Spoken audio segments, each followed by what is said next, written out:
Right.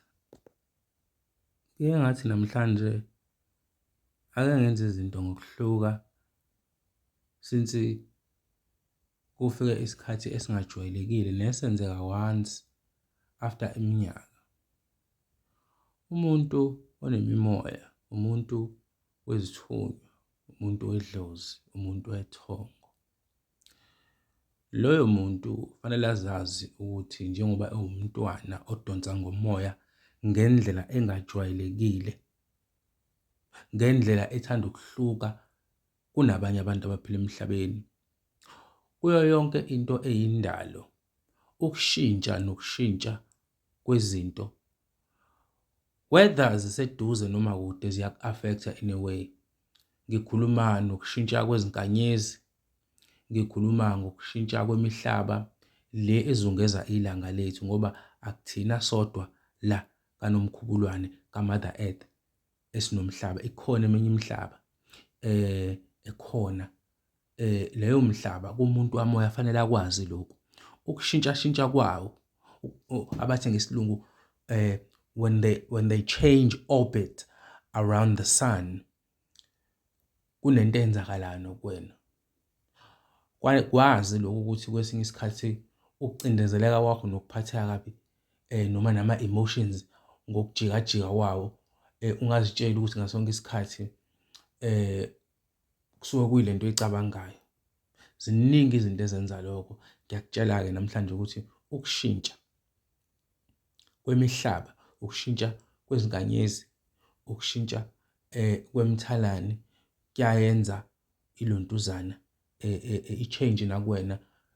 Uzwa ngama-emotions, uqaphele uma ngabe kunenyanga egcwele khona abantu abavele babe nengcindezi, bavele bezwe engazuthi bangavele bahlale endlini usuku lonke, engathi bangavele bakhale, abanye baba nolaka, kuya le nale nale. Lo myalezo umyalezo oyi-special. Umntwana kamoya isikhathi lesi whereby ngokwakamoya wakho unyaka omusha lona noma unyaka omusha uzoqala kule nyanga ngokwabantu bakamoya. Kusho ukuthi-ke manje kunalento yokuhlanzeka efanele yenzeke. Kungaba i-internal cleansing, uhlanze ngaphakathi lakho by ukudedela izinto obusuzibamba iminyaka ongafuni ukuzidedela kodwa ubonayo ukuthi ziyaphuma noma ziphunyukile. Enye inhlambuluko le abantu abangafuni ukukhuluma ngayo. Amagqubu, ama-grudges onawo abantu, ukudedela certain ideology onayo, indlela nje ucabanga ukuthi izinto wena uzicabanga ngale ndlela yakho kodwa manje lokucabanga kwakho akusebenzeli ngalutho, kufanele ukushintshe. Ngoba phela mesikhuluma nge-cleansing noma inhlambuluko, ave sikhuluma ngenhlambuluko ukuthi uye emanzini uyogeza, uyolwandle uyogeza, uye empophomeni uyogeza, uyaqhuma, uyafutha, uyaphalaza, uyachatha.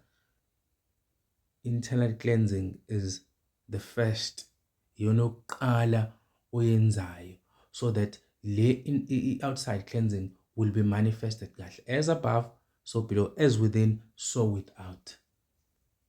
Hleli ulibamba lelo gama lelo, as above, so below. Konke okwenzekayo phezulu nezansi kuyenzeka, okwenza ngaphakathi nangaphandle kuyenzeka.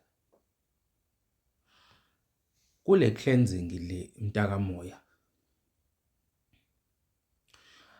uyobe usuwenza ne-cleansing yasemfuleni, i-cleansing noma yasempophomeni, i-cleansing noma eyasolwandle, i-cleansing noma eyasedamini. Kodwa i-cleansing kubalulekile ukuthi uyenze kule nyanga ngoba ila inyanga, ngoba ila khona i-evaluation whereby ama-result oyindlela osuyihambile njengoba kuqala unyaka zizojajwa khona kule nyanga lena. So amaphupho azoba khona, kuzoba amaphupho e-judgment ukuthi umi kuphi nokuthi yisiphi isizathu esenza ukuthi ume lapho njengomntwana kamoya.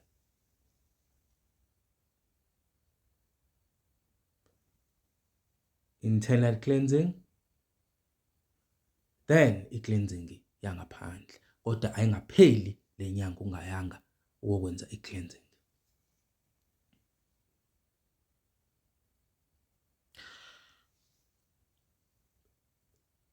Sengibamba noma sengishaya kwezinye indawo.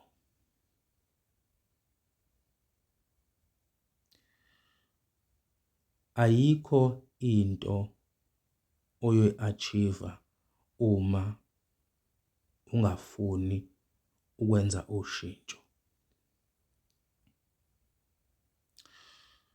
Umuntu kamoya akakhulumi kakhulu. Umuntu kamoya akaprove lutho. Umuntu kamoya akazenzi engazuthi uhlakaniphile kunabanye abantu, atshele abanye abantu ukuthi ayikho lento eniyishoyo, abe kwisimo sama-argument. Umuntu wakamoya uvala umlomo, alelele umoya oqondene naye ngoba uwena ozaziyo kangcono kanye nomoya wakho okwazi kangcono uma ukuthi khona la ugeja khona wena ekuzazini, especially la kwisona isomo sakamoya. Mhlawumbe awukokhulu sawumntwana, vele-ke sonke sisabantwana futhi siyohleli sabantwana, kepha kunalabo asebeke bayihamba indlela ngingathi mhlawumbe kuqala asebenolwazi olungathi lungconywana, abasengakwazi ukuthi bakuphelezele, bakutshele ukuthi ungahambi la ngoba kunameva uzohlabeka, singadluli lapha ngoba kunezinja ezizosukela.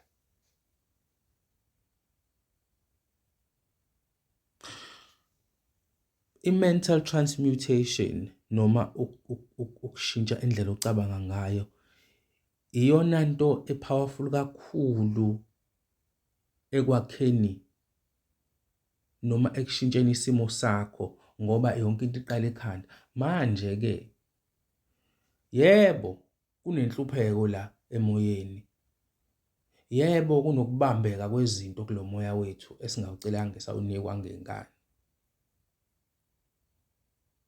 Futhi-ke njalo uma ukhula kulesimo samoya ney'ngqinamba ziyaye zibe yiningi, phecelezi ama-challenges, ngoba kuyaziwa ukuthi you can handle them.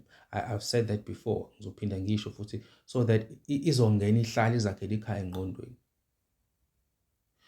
La kwi-mental transmutation noma ukushintsha indlela ocabanga ngayo kuvula iy'gebe leminyango ube usavala umnyango omdala. Umnyango omdala ngishilo ngathi fanele uzame ukushintsha yonke indlela owenza ngayo uma ubona ukuthi kunezinto ezingahambi kahle. Kepha-ke nalo ushintsho uma usulenzile ungacabanga ukuthi ama-results uzowathola ngesikhathi esithanda wena. Umuntu wakamoya into yakhe iyalindwa ngoba ufundiswa kona ukuthi izinto azijahwa, hhayi futhi zasemhlabeni ezingasho lutho zonke lezo. Lenze lo shintsho luqala ekhanda, uqale ushintshe indlela ocabanga ngayo. Vele ngeke kuze kube lula ucathi uzovele uyenze namhlanje nje ukuthi uyakusukela namhlanje ukuthi ngiyayeka ukwenza, no, ngiyayeka ukwenza into ukuthi ngiyenza into ukuthi cha, kuzothatha isikhathi, kepha practice makes perfect. Uzoqala kancane ukwenza le mental transmutation noma ukushintsha indlela ocabanga ngayo, ngoba that is the start of izinto ey'ningi zokuvuleka kwezinto zakho.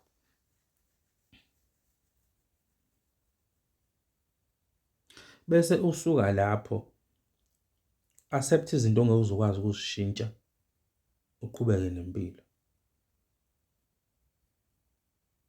Iziyalo lezi zabantu bakamoya engizishiyayo njengoba sinosuku oluspesheli kangaka, le eclipse ongajwayelekile ukuthi lenzeke, webha inyanga iyashintsha engazuthi iba yigazi, engathi iba bovu iphinde ibe mnyama, imiyalezo iyaphuma mase kuyathiwa khuluma nabantu bakamoya.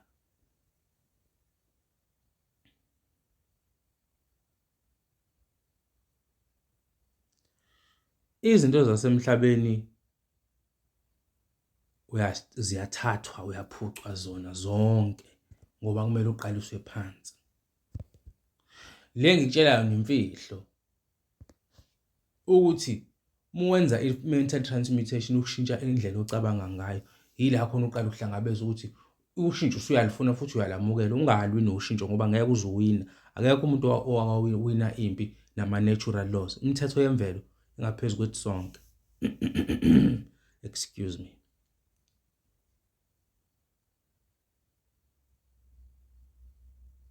Mase usulenza lolu shintsho, ungachazi izinto eziningi kubantu. Ungafuni ukubuka sekho isidingo. Ngiyayazi i-ego sinayo thina abantu bakamoya ukuthi you want to prove ukuthi no, nathi sinayo lento, we are powerful, asikho isidingo. Focus.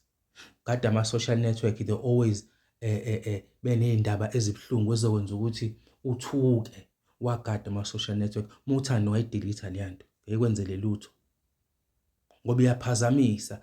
Bahlezi beney'ndaba ezibuhlungu nezinto ezishaqisayo ezokwenza ukuthi uthuke. Amabomu lawo.